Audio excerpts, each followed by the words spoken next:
This is Dr. Aldrin Tenerife Sacristan, and I'm inviting you to join me in Kuya Prof TV to learn something cool, useful, and a life-changing tool.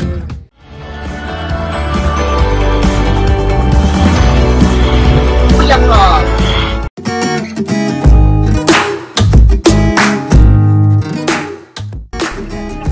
Magandang umaga sa inyong lahat. Muli si Kuya Prof. Okay. Welcome sa ating Kuya Prof TV. Ngayon ay papunta tayo sa isang seminar, ang Nanay Teacher Seminar. At doon ay mag-i-interview tayo ng mga magulang at ibabahagi po nila sa atin yung kanilang karanasan bilang magulang. Okay? So gagawa po tayo ngayon ng series about Parenting 101 at ibabahagi ko po sa inyo yung mga pamamaraan ng mga magulang sa kanilang pagpapalaki sa kanilang mga anak, sa pag-aalaga dito at sa paghahanda sa kanilang kinabukasan. So importante po na makita po natin yung kanilang pamamaraan sa pagpapalaki sa mga bata.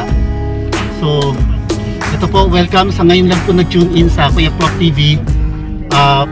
Welcome po sa Kuya Prof TV at please subscribe to my YouTube channel at ibahagi po natin ang Kuya Prof TV sa iba para sila din ay matuto. Ngayong Marso po ay International Women's Day, kung kaya naman paparangalan po natin sila sa pamamagitan po ng paggawa ng series tungkol sa mga magulang, tungkol sa mga nanay lalo na.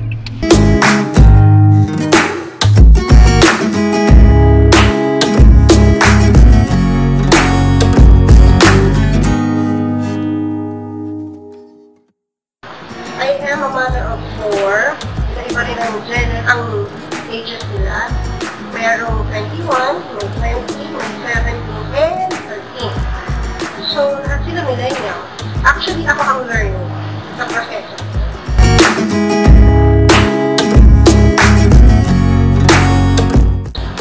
Nag-a-adjust ako sa kanila the same way na nag-a-adjust sila kasi old school yung ako. Sa kanila narinig yung mga words, so kapag nag-uusap kami, ginagamit ko yun sa kanila. So in that way, medyo nakaka-level ako doon sa kanilang panahon. Pero, ina-apply ko yung old school ko kasi fear pa rin ako kung paano ako mag-visit sa kanila.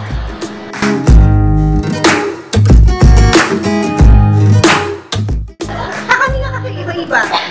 Sa panganay, medyo less supervision. Sa pangalawa, siguro yung iba, parang ang isang way lang, isang pag-handle lang, kasi medyo marami na silang friends, lahat sila lumalabas. So, isang pag-handle lang sa kanila, whereabouts. Kahit saan, dapat alam ko lang yung whereabouts nila.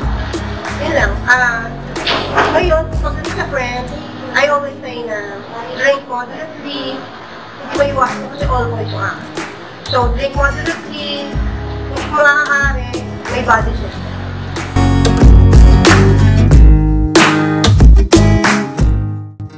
Siguro everyday, sa group, we have a group chat.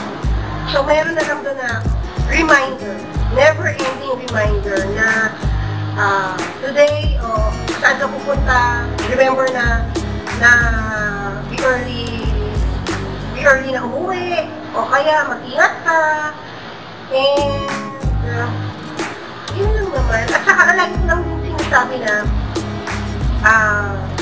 siguro yung way namin, sana ma-adapt na rin nila. Makita nila kung paano namin sila pinalalaki.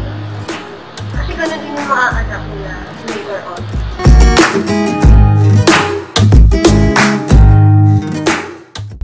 Yes. Lalo na sabi. Alam, parang, kasi it's a way of keeping track ano yung ginagawa ng mga anak ko. Para alam ko niya, hindi sila mag-post. Tapos yung friends na nag-post, at least alam ko kung ano nasa sila, ano yung ginagawa nila at that time. So, wala ako.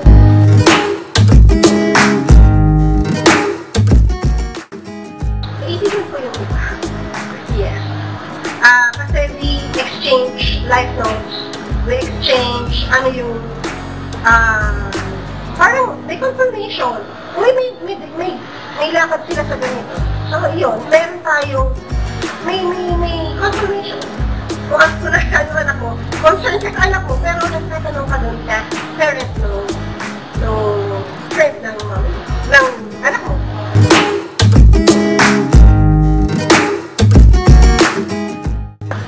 I think, importante rin na kaibigan mo. Kasi, natututo ka din eh. Iba yung diet, iba yung way ng pagpapalaki nila, iba rin yung sa akin. So, kung minsan medyo strict sila, sa akin minsan, ay, umu-over na pala. Kahit hindi ako yung limits ko as a parent. Ganun.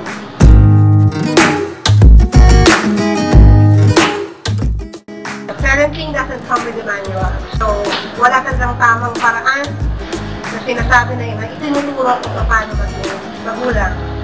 But whatever parenting style we would like to adopt, always do our best, do your best with love and give time to your children.